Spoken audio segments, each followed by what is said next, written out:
اب میں انتہائی ادب سے گزارش کرتا ہوں اپنے شہر کانپور کے مشہور مفتی عالم مدرسے جامع العلوم پٹکا پور کے استاد حدیث حضرت مولانا مفتی عبدالرشید صاحب قاسمی دامت برکاتہم سے کہ حضرت تعالی تشریف لائیں اور اپنے بیان سے ہم سب کو مستفید فرمائیں۔ الحمدللہ وکفا وسلام علی عبادہ الذین اصطفى اما بعد فاعوذ باللہ من الشیطان الرجیم بسم اللہ الرحمن الرحیم ومن آیاتہ ان خلق لکم من انفسکم ازواجا لتسکنوا الیہا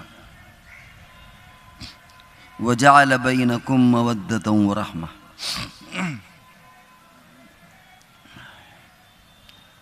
آپ کے سامنے جو آیت تلاوت کی گئی، اللہ تبارک و تعالیٰ نے اس آیت میں میاں بیوی کا رشتہ، میاں بیوی کے تعلقات اور ان میں آپسی میل محبت کیسے پیدا ہو، شادی کے مقاصد کیا ہیں، بہت ساری چیزوں کو اس آیت میں بیان کر دیا گیا ہے۔ اور اگر ہم اس آیت پر سنجیدگی سے غور کریں تو نہ صرف میاں بیوی بلکہ جو جھگڑے سسرال میں ہوتے ہیں، خواہ وہ ساس بہو کا جھگڑا ہو، نانند بھوج کا جھگڑا ہو،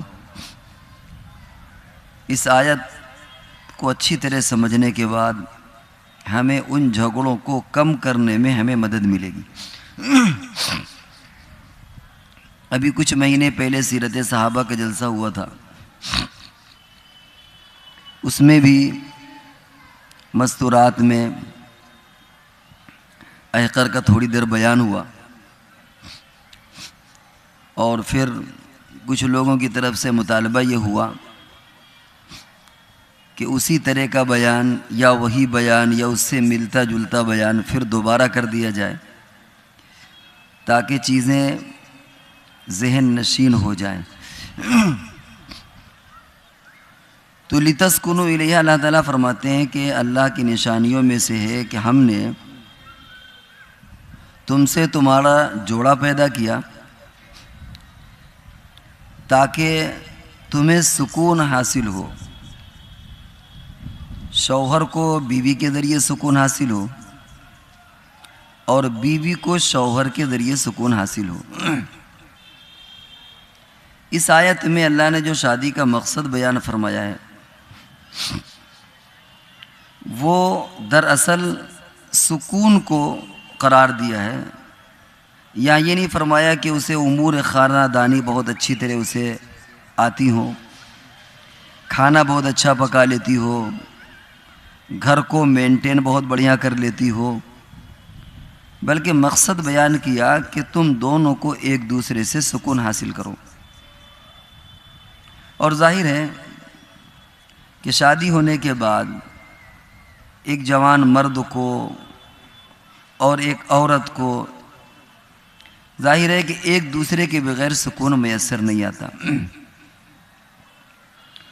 جو لوگ سعودیہ وغیرہ کمانے چلے جاتے ہیں، نئی نئی شادی ہوتی ہے، بیچارے دونوں طرف بڑا پریشان رہتے ہیں، رات بھر ویڈیو کالنگ ہوتی ہے، ادھر شوہر پریشان ہوتا ہے، ادھر بیوی پریشان ہوتی ہے، حالانکہ سارے رشتے بھی موجود ہیں، نان و نفقہ بھی موجود ہے، خرچے بھی موجود ہیں اور پیسے بھی بھیج رہا ہے۔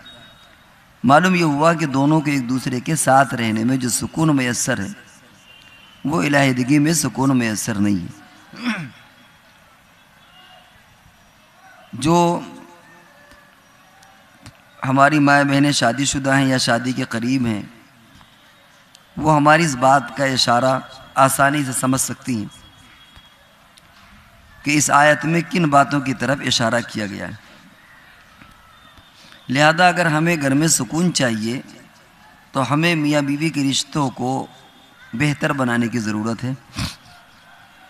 ساس سسر کی بھی اور بھی گھر میں جو دوسرے ممبر ہیں ان کو اس بات کی ضرورت ہے کہ وہ کسی بھی طرح اس جوڑے کے اندر اختلاف پیدا نہ ہونے دیں، جھگڑے نہ ہونے دیں، کیونکہ جھگڑوں سے ان کا سکون غارت ہوگا اور اس کے ذریعے سے پھر ماں باپ کا بھی سکون غارت ہوتا ہے. شادی کے بعد بہت ساری توقعات ہوتی ہیں، ایکسپیکٹیشن، امیدیں لگائی ہوئی ہوتی ہیں. شوہر کے والدین کو یہ تمنا ہوتی ہے کہ بہو مکمل شوہر کی اطاعت شعار ہو، ہر باتیں اس کی مانے. اور بیوی کے والدین کی یہ تمنائیں ہوتی ہیں، یہ خواہش ہوتی ہے کہ شوہر یعنی ہمارا داماد ہماری بیٹی کی تمام خواہشات کو، تمام فرمائشیں پوری کر دے. عام طور سے یہ دونوں کے درمیان یا دونوں کے دلوں میں یہ چیزیں ہوتی ہیں. اسی طرح اور بھی بہت سی چیزیں ہوتی ہیں، لیکن خاص طور سے یہ باتیں تمناؤں کے طور پر اور آرزویں جو پہلے سے ہوتی ہیں یہ ہوتی ہیں. ایک بات اور بیچ میں یاد آئی کہ اگر ہم یہ سوال کریں کہ عورت کا سب سے بڑا دشمن کون ہے، مرد ہے، آدمی ہے، شوہر ہے، سسر ہے، دیور ہے، بچے ہیں، کون اس سے آخر سب سے بڑا دشمن کون ہے؟ تو رزلٹ اور نتیجہ یہ نکل کر کے آتا ہے کہ ایک عورت کی سب سے بڑی دشمن خود عورت ہوتی ہے. چنانچہ لوگ محاوروں میں اور مثال میں بیان کرتے ہیں ساس بہو، ساس بہو، ساس بہو. حتیٰ کہ سیریل بھی اس سلسلے میں بنے، پروگرام بھی، پکچریں بھی. پوری دنیا کے اندر ایک ایسا، جب کسی کے رشتے کے خراب ہونے کو بیان کیا جاتا ہے تو لوگ مثال کے طور پر بیان کرتے ہیں کہ ساس بہو. جب لوگ آپس میں لڑتے ہیں، ان کی جھگڑے ختم نہ ہو، بات بات پر لڑتے ہیں، اس وقت بھی یہ ہوتا ہے کہ ساس بہو جیسی لڑائی کرتے ہیں ویسے تم لوگ لڑائی کرتے ہیں. معلوم یہ ہوا کہ ایک عورت کے لیے سب سے بڑی دشمن جو ہوتی ہے وہ خود اس کی عورت ہوتی ہے. سلسلہ کہاں سے شروع ہوتا ہے؟ سلسلہ شروع ہوتا ہے کہ جب شادی ہم نے اپنے بچے کی لگائی، بیٹے کی لگائی، اپنے بھائی کی لگائی، تو دیکھنے کا سلسلہ شروع ہوتا ہے. کبھی فوٹو منگائے جاتے ہیں. دیکھیے اس آیت کو مضبوطی سے پکڑے رہیے گا جو ہم نے بتایا لِتَسْكُنُوا إِلَيْهَا. اللہ نے فرمایا کہ شادی کا مقصد ایک دوسرے سے سکون حاصل کرنا ہے. لیکن اب آئیے دوسرا رخ کیا ہے؟ دوسرا رخ یہ ہے کہ جب دیکھنے کے لیے فوٹو آیا تو یہ سب صحیح سچے واقعات ہیں، آپ کو حیرت ہوگی. ایک جگہ کا واقعہ ہے کہ لڑکی کا فوٹو گیا تو یہ ہوا کہ بھائی فل سائز فوٹو ہونا چاہیے. ہو سکتا ہے کہ لڑکی ناٹی ہو یا بہت زیادہ لمبی ہو یا موٹی ہو، تو یہ جو ہاف فوٹو یا صرف جو گردن کی فوٹو آئی اس سے کیا بھلا ہوگا؟ پورا فوٹو ہونا چاہیے. پورا فوٹو بھیجا گیا.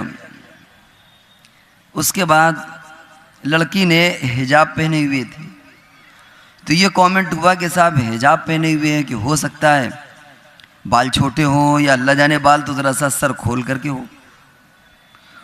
سر کھول کر کے اگر بھیجا جائے تو یہ اعتراض ہوتا ہے کہ لڑکی بے حیا و بے شرم معلوم ہوتی ہے. سر باندھ کر کے اگر وہ فوٹو بھیجے تو یہ ہوتا ہے کہ شاید کوئی چیز چھپانا چاہ رہی ہے. پورا فوٹو بھیجے تو الگ اعتراض، ہاف فوٹو بھیجے تو الگ اعتراض، یعنی عجیب عجیب قسم کے اعتراض. کبھی کبھی یہ سوال ہوتا ہے کہ لڑکی چشمہ تو نہیں لگاتی؟ لگاتی ہے تو اس کا پاور کیسا ہے؟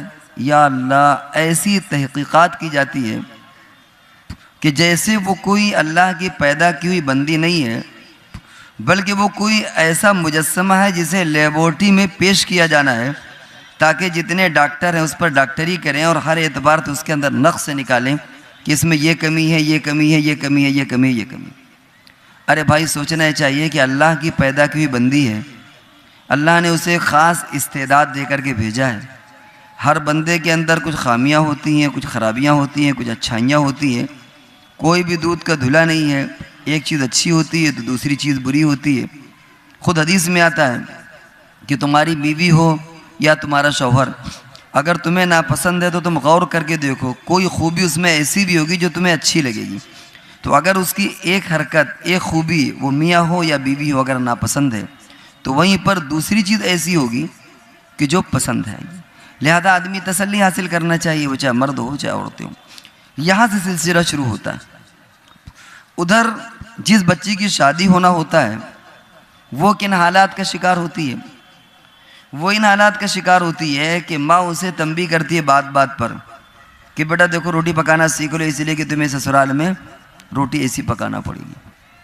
دیکھو کچی نہ رہ جائے، کہیں سسرال میں تمہیں ٹوکا نہ جائے، موٹی نہ ہو کہیں دیکھو سسرال میں تمہاری ساس نہ ٹوکے، دیکھو تمہیں کپڑے ایسے دھلنا ہے، دیکھو تمہیں نمک بھی ایسا رکھنا ہے، مرچی ایسا رکھنا ہے، پوچھا ایسا لگانا ہے۔ یا اللہ، وہ ہدایات کی وہ بچی سن سن کر کے پاگل ہو جاتی کہ یا اللہ کوئی سسرال مل رہی ہے، یا جب ہم جائیں گے تو لوگ دوربین و خوردبین لیے کھڑے ہوں گے، جو ہماری ان حرکتوں کو، ہمارے اعمال، ہماری حرکات، ہماری سکنات، ہماری ہر چیز کو دوربین سے، خوردبین سے دیکھ کر کے چیک کریں گے، ٹیسٹ کریں گے کہ اس کے اندر کیا کمی ہے، کیا نہیں کمی، کیا ہوا کیا نہیں ہوا۔ ظاہر بات ہے کہ ہم سے زیادہ آپ جانتی ہوں گی، کیا ایسا نہیں ہوتا کہ جب شادی جو قریب ہوتی ہے تو مائیں اپنی بچیوں سے بات بات پر ٹوکتی ہیں کہ دیکھو چائے بنانا سیکھ لو، دیکھو چائے میں ادرک کیسے پڑے گی، دیکھو دودھ کتنا پڑے گا، دیکھو چائے کی پتی کتنی پڑے گی، یہ سب چیزیں۔ تو ایک ہنگامہ برپا ہوتا ہے، جیسے لگ رہا ہے کہ وہ کوئی ایک نئی قسم کی دنیا ہے، اور جہاں جا کر کے اس کے لیے آزمائشیں، امتحانات، سب انہی چیزوں میں اسے گزرنا پڑے گا۔ تو اس لیے ہمیں اصل مقصد لتسکنوا الیہا، شادی کا جو اصل مقصد ہے، ظاہر ہے کہ اگر مرد ہے جس مقصد کے لیے شادی کی جاتی ہے اگر اس جوہر سے وہ خالی ہے تو چاہے وہ مرد سونے کا بن جائے۔ ہمارے دارالقدم میں عورتیں طلاق کا مطالبہ کرتی ہیں کہ ہمیں خلا چاہیے، طلاق چاہیے، کیونکہ اس کے اندر وہ جوہر نہیں ہے جو ہماری تسکین کو پورا کرے۔ یا اگر عورت کے اندر اس طرح کی کوئی کمی ہے تو شوہر یہ شکایت کرتا ہے۔ تو اصل چیز ہے کہ انسان کی جو ایک تسکین ہے، انسان کی ایک سیکسول لائف ہے، انسان کی ایک جذباتی زندگی ہے، اس سلسلے میں اس کے ذہن کو، اس کے دل و دماغ کو سکون عطا کرنا، یہ اصل مقصد ہے میاں اور بیوی کا۔ اور یہ ایسا مقصد ہے کہ یاد رکھیے کہ کسی بھی عورت کو اس کا بیٹا وہ سکون نہیں دے سکتا، اس کا بیٹا، اس کا بھائی، اس کا باپ وہ سکون نہیں دے سکتا جو اس عورت کو شوہر دے گا۔ اور کسی بھی عورت کو اس کی ماں ہو سکتا ہے کہ کلیجہ کاٹ کر کے دے دے، اگر لیور کی ضرورت ہے تو وہ دے دے، کڈنی دے دے، پیار دے دے، محبت دے دے، باپ دولت دے دے، لیکن یاد رکھیے کہ اگر اس بیٹے کو سکون کوئی چیز دے گی تو وہ سکون دینے والی بیوی ہوگی۔ بیوی کے علاوہ روئے زمین پر اسے کوئی سکون نہیں دے سکتا، دینے کی بہت ساری چیزیں، سب کچھ مل جائے گا۔ تو یہ جس بچی کو ہم بیاہ کر کے لا رہے ہیں یہ ہمارے گھر کا سکون ہوتا ہے۔ وہ عورتیں جو ساس ہیں یا ساس بننے جا رہی ہیں یا ساس بن چکی ہیں، ان کے سوچنا چاہیے کہ ہم ایک بہو کی شکل میں اپنے بیٹے کا سکون لا رہے ہیں، اور اگر ہم نے اپنی اس بیٹے کا سکون ختم کیا تو یاد رکھیے اگر اس لڑکی کا سکون ختم کیا تو سب سے پہلے ہمارے بیٹے کا سکون ختم ہوگا۔ تو ہمیں وَمِنْ أَزْوَاجِهِ وَمِنْ آيَاتِهِ أَنْ خَلَقَ لَكُم مِّنْ أَنفُسِكُمْ أَزْوَاجًا لِتَسْكُنُوا إِلَيْهَا۔ اللہ تعالیٰ فرماتے ہیں کہ ہم نے تمہارا جوڑا پیدا کیا تاکہ تم سکون حاصل کرو۔ ہمیں اصل مقصد یہ دیکھنا چاہیے کہ شادی کا اصل مقصد کیا ہے، اور وہ ہے سکون حاصل کرنا۔ باقی ساری چیزیں سیکنڈری ہیں۔ ہم یہ نہیں کہتے کہ کسی لڑکی کو امور خانہ داری نہ سکھایا جائے یا اسے وہ چیزیں نہ آتی ہو، یہ مقصد ہرگز نہیں ہے۔ اسے تمام چیزیں سیکھنا چاہیے، اس کے اندر صلاحیتیں پیدا کرنا چاہیے، لیکن اگر یہ چیزیں نہیں ہیں تو کوئی اتنا بڑا ایشو نہیں ہے۔ پھر یہ چیزیں دھیرے دھیرے بھی سیکھ جاتی ہیں، بچیاں سسرال آنے کے بعد بھی سیکھ جاتی ہیں۔ لیکن کبھی کبھی ایسا ہوتا ہے کہ مثال کے طور پر ہمارے بہت ساری رسمیں ہوتی ہیں کہ بھائی ایک ہفتہ یا مہینہ یا 15 دن تک تو اس کو کچن میں بھی نہیں جانے دے گی، کہ تم چائے بھی نہیں بناؤ گی، کچھ بھی نہیں۔ اور پھر ایک رسم آتی ہے، کچھ چیزیں پکی ہیں، اس کے بعد جو اگلے دن سے سارا لوڈ اور بار اس پر ڈالا گیا، برڈن ڈالا گیا، تو وہ بھی سوچتی کہ کل تک تو میں رانیوں کی طریقے سے کھانا کھا رہی تھی اور آج سارا کا سارا بوجھ لاد دیا۔ یہ بھی ہمارے یہاں غلطی ہے۔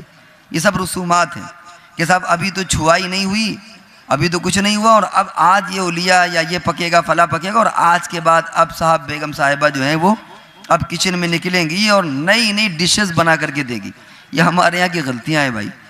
ارے اگر اسے کچھ بھی پکانا نہیں آتا تو مہینے 2 مہینے 6 مہینے سال بھر میں انشاءاللہ سیکھ جائے گی. وہ اگر وہ ساس ماں کی طرح اسے سکھانے کی کوشش کرے تو اگر وہ کچھ بھی سیکھ کر کے نہیں آئی وہ سب چیزیں سیکھ جائیں گی. آج کل ہر چیز نیٹ پر پڑی ہوئی, کوئی چیز مشکل نہیں ہے. تو اس لیے ہمیں اس رشتے کو سمجھنے کی ضرورت ہے. اللہ تبارک و تعالیٰ نے قرآن پاک پر جہاں فرمایا وعاشرہن بالمعروف فَإِن كَرِهْتُمُوهُنَّ فَعَسَىٰ أَن تَكْرَهُوا شَيْئًا وَيَجْعَلَ اللَّهُ فِيهِ خَيْرًا كَثِيرًا. کہ دیکھو تم ان کو مجبور مت کرو, اگر تمہیں ان کی کوئی چیز ناپسند ہے تو بہت ساری چیزیں ان کی تمہیں اچھی لگیں گی, اور ہو سکتا ہے کہ اللہ تعالیٰ کوئی ایسا خیر پیدا کر دے اس کے ذریعے سے جو تم سوچ بھی نہ سکتے ہو. ہو سکتا ہے کہ وہ ایسی قسمت لے کر کے آئے کہ تمہارا کاروبار چلنے لگے, تمہارے گھر کی فضا بدل جائے. ہو سکتا ہے کہ جس عورت کو ہم پھوہڑ سمجھ رہے ہیں, مگھن سمجھ رہے ہیں, اس کے اندر بہت صلاحیت نہیں ہے, لیکن اللہ تبارک و تعالیٰ اس عورت کے بطن سے ہمیں ایسا پوتا دے دے کہ جو ہم حافظ بن جائے, عالم بن جائے, یا کچھ ایسا بن جائے کہ ہماری دین اور دنیا کی بھلائیاں ہمیں دینے والا بن جائے. ان تکرہوا فی شیئا خیرا کثیرا. اللہ تعالیٰ فرماتے ہیں کہ بہت مرتبہ ایسا ہوتا ہے کہ بعض عورتوں کے بطن سے اللہ تبارک و تعالیٰ ایسی اولادیں عطا کر دیتا ہے جو آنکھوں کی ٹھنڈک ہوتی ہیں. تو صرف ایک چیز دیکھنے کی ضرورت نہیں ہے, بلکہ شادی کی پورے مقاصد پر دھیان دینے کی ضرورت ہے. چلیے یہ تو رہا یہ مسئلہ کہ شادی سے پہلے دیکھنے کا جو سلسلہ ہوتا ہے اور جو چیزیں ہوتی ہیں اس تعلق سے تھوڑی سی روشنی ڈالی گئی, شادی کے مقاصد کے حوالے سے تھوڑی سی روشنی ڈالی گئی. اب 2-4 باتیں اور, کبھی میاں بیوی کے آپسی کیسے جھگڑے حل ہوں.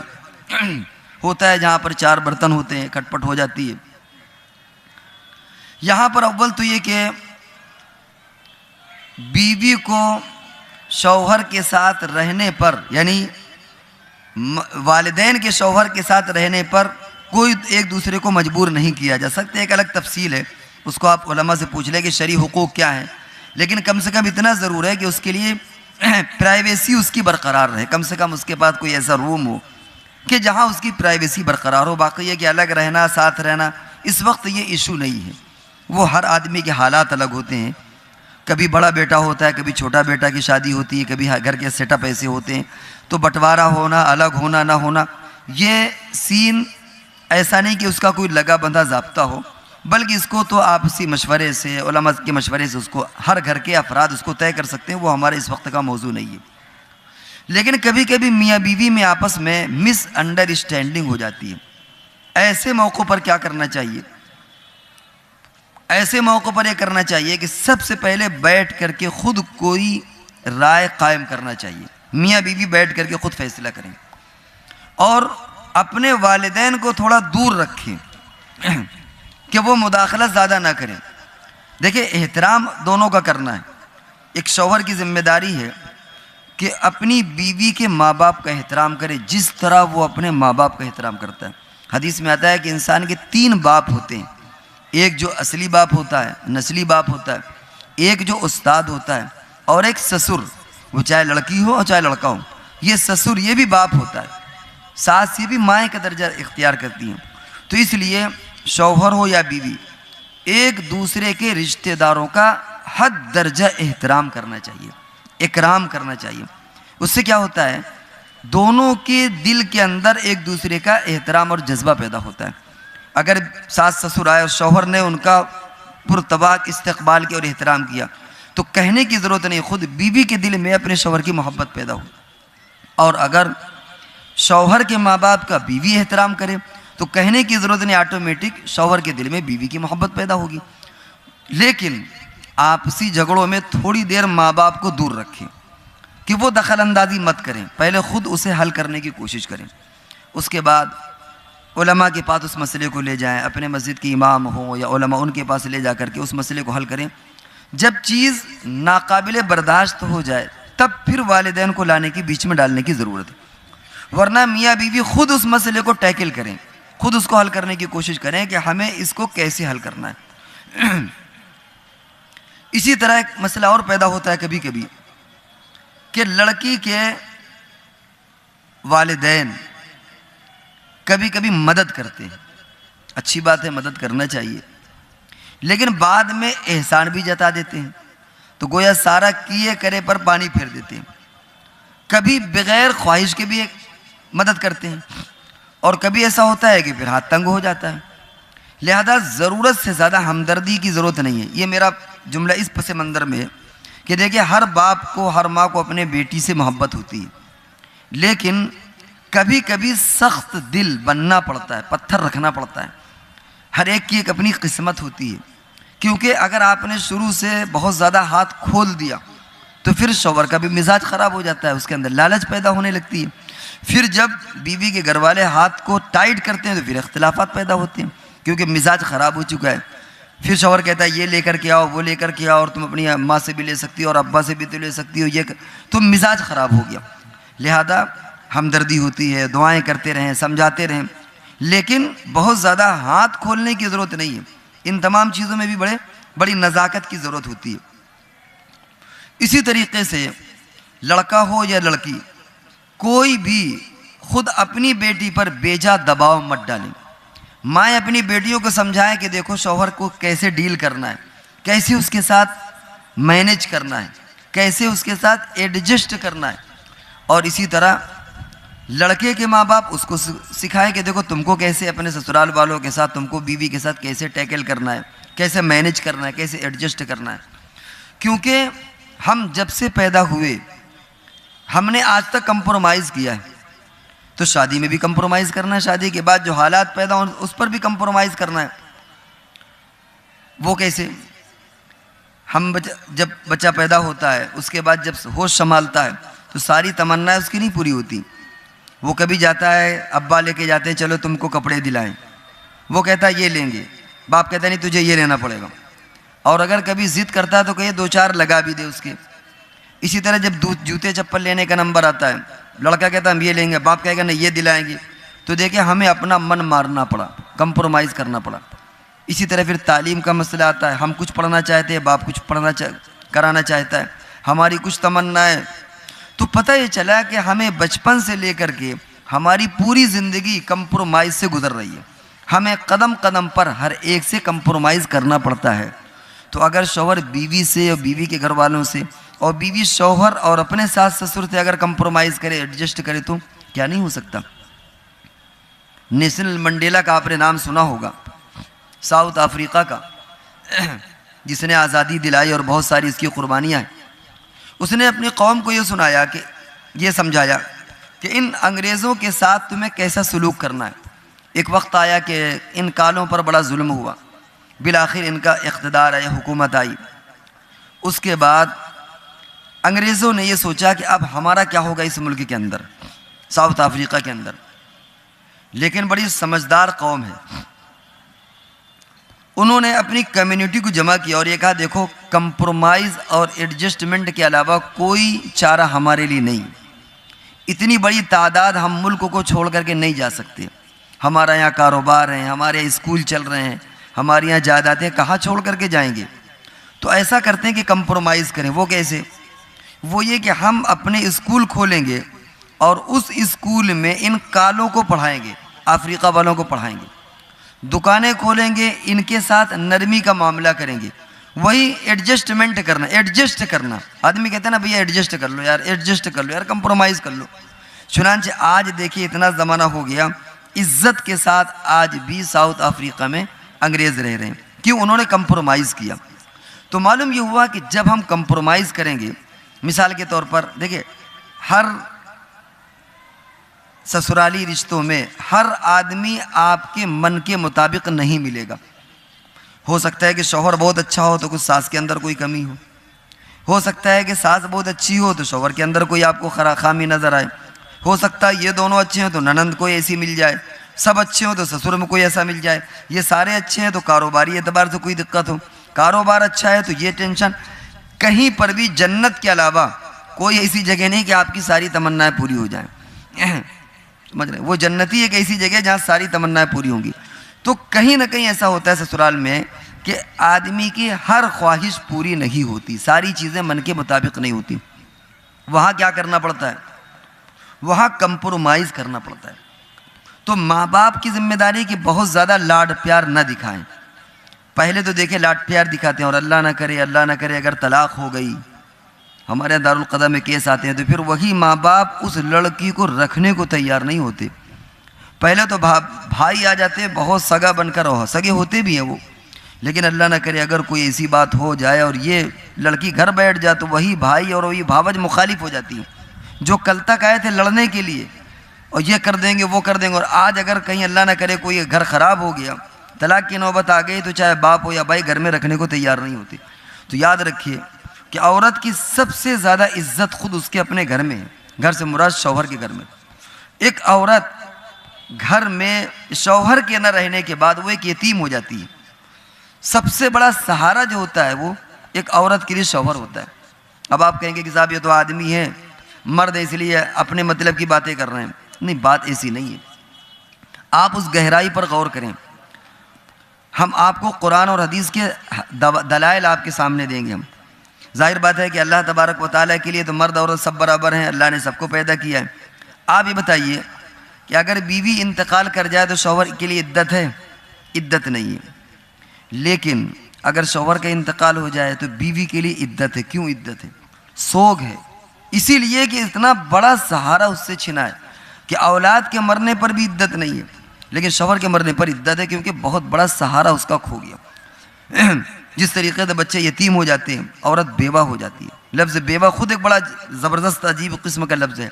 تو اس لیے شوہر کی جو اپنی ایک احساس, ایک چھتری ہے, اس کا ایک سایہ, اس ایک گھر کے مانند ہوتا ہے, وہ نہ رہنے پر بیوی ایک کٹی پتنگ کی طرح ہو جاتی ہے. اس لیے اگر کوئی اس طرح کی 19-20 چیزیں ہو جائیں تو عورت کو اسے برداشت کرنا چاہیے. ذرا سی چیزیں اپنے ماں باپ سے نہیں لگانا چاہیے.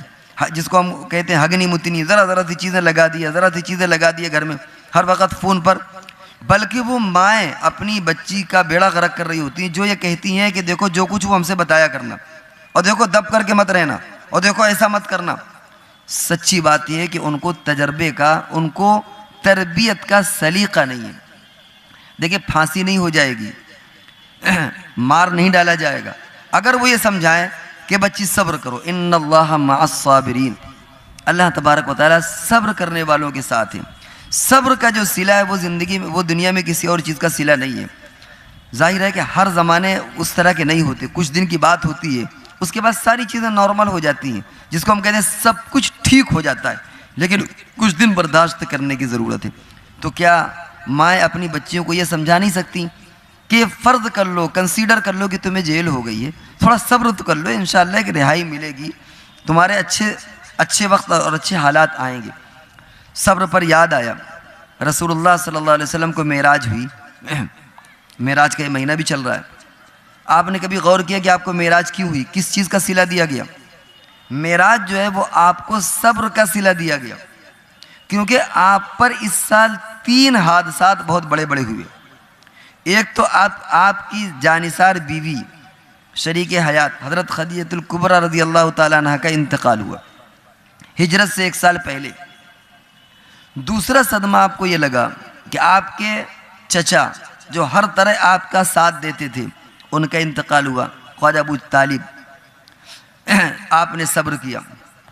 تیسرا شعب ابی طالب, جہاں آپ کا 3 سال کے لیے سماجی بائیکاٹ کر دیا گیا تھا کہ ان کے ساتھ کھانا پینا رہنا سہنا یہ سب چیزیں ان کے ساتھ کچھ نہیں ہو سکتی.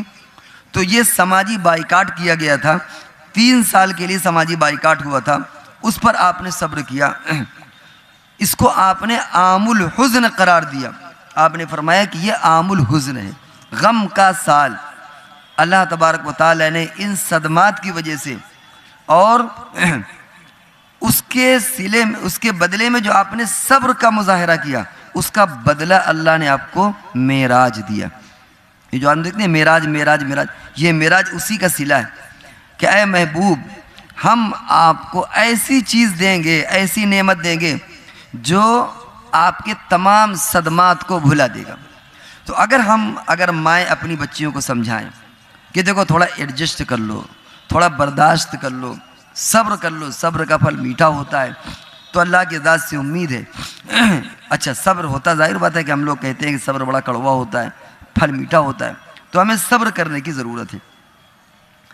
تو اس لیے ہمیں ان تمام یہ جو باتیں کہی گئیں کہ بچی کو سمجھائیں اور بہت ضرورت سے زیادہ مدد نہ کریں، وقتاً فوقتاً مدد کریں، لیکن کس طرح کرنا ہے کس طرح نہیں۔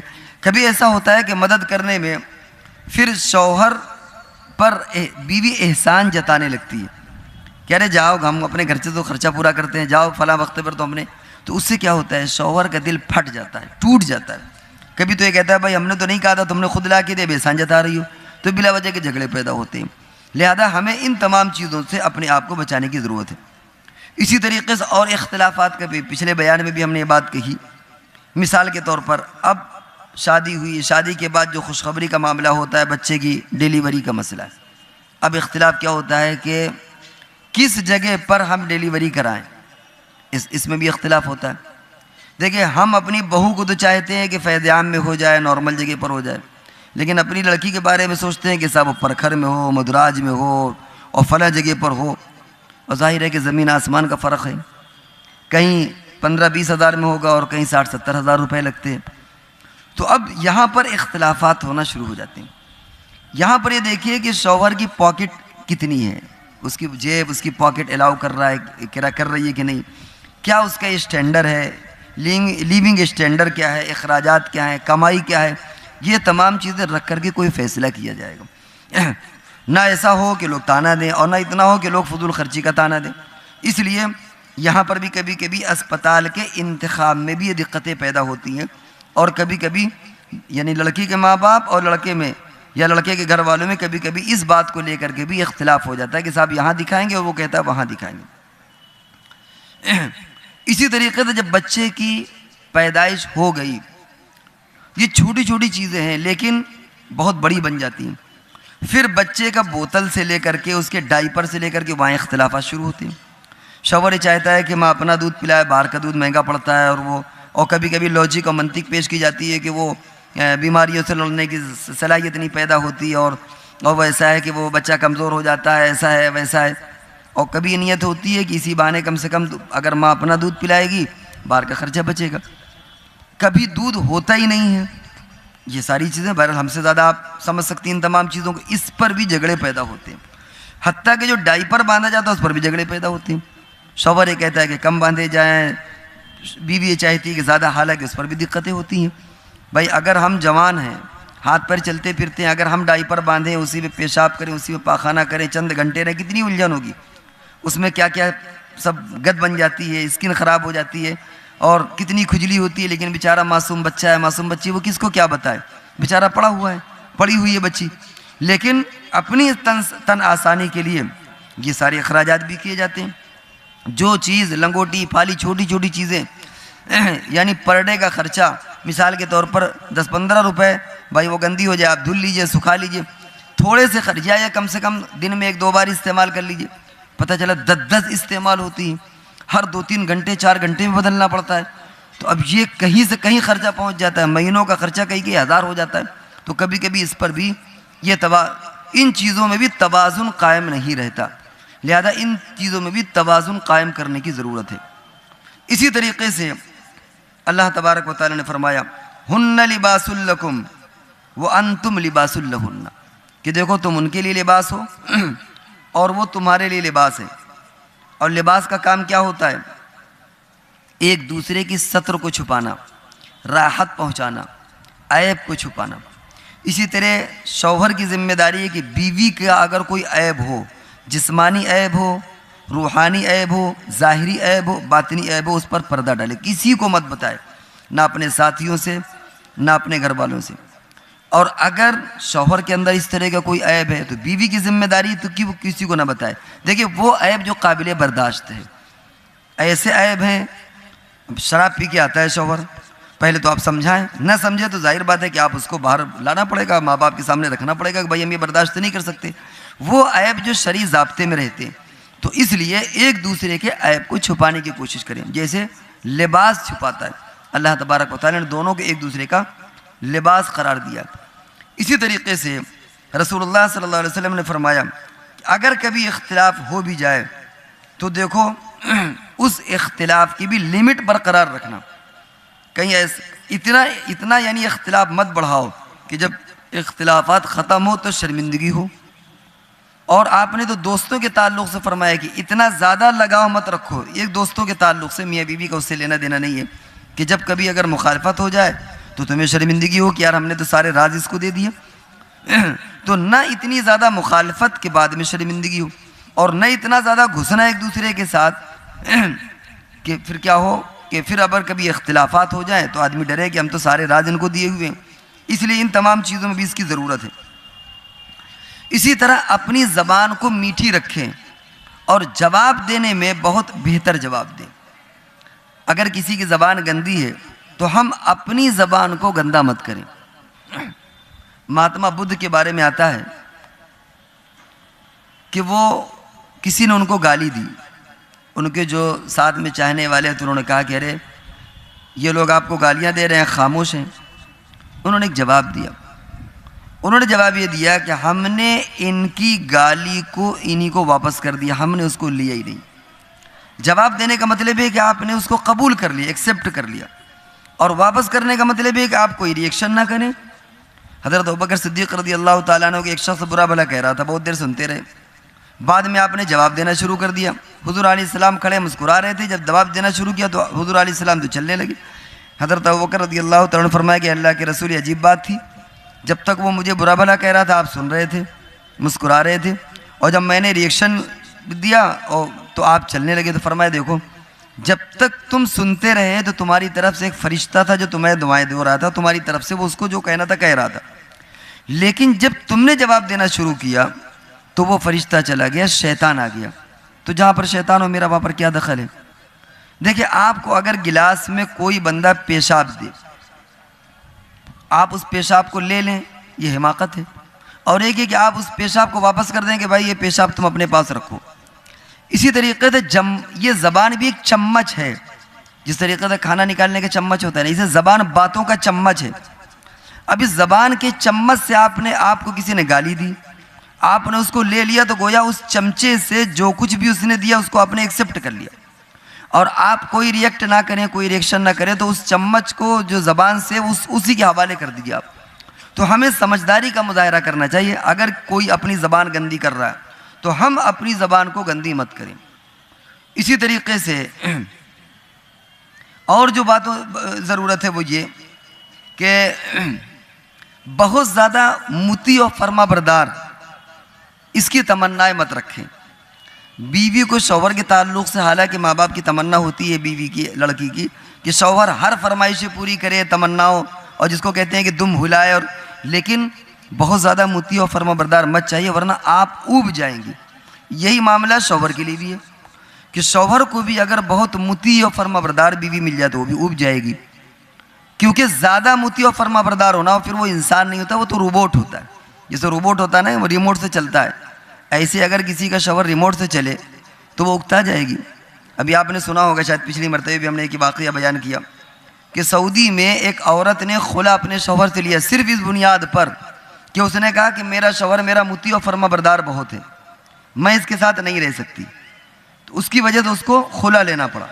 لوگوں نے پوچھا کہ صاحب یہ تو تمہارے لیے خوشی کی بات ہے، اس نے کہا میں اوب گئی ہوں اس سے، یہ کبھی مخالفت کرتے نہیں، ہر چیز میں میرے آنکھوں کے اشارے پر ناچتا رہتا ہے، میں تو اس سے اوب گئی ہوں، یہ تو ریموٹ سے چلتا ہے، یہ شوہر کا ہے تو انسان کا ہے، یہ تو کوئی مشین معلوم ہوتا ہے۔ اس لیے بہت زیادہ ہم اگر یہ سوچیں کہ مطیع اور فرما بردار ہوں تو یہ بھی مناسب مسئلہ نہیں ہے۔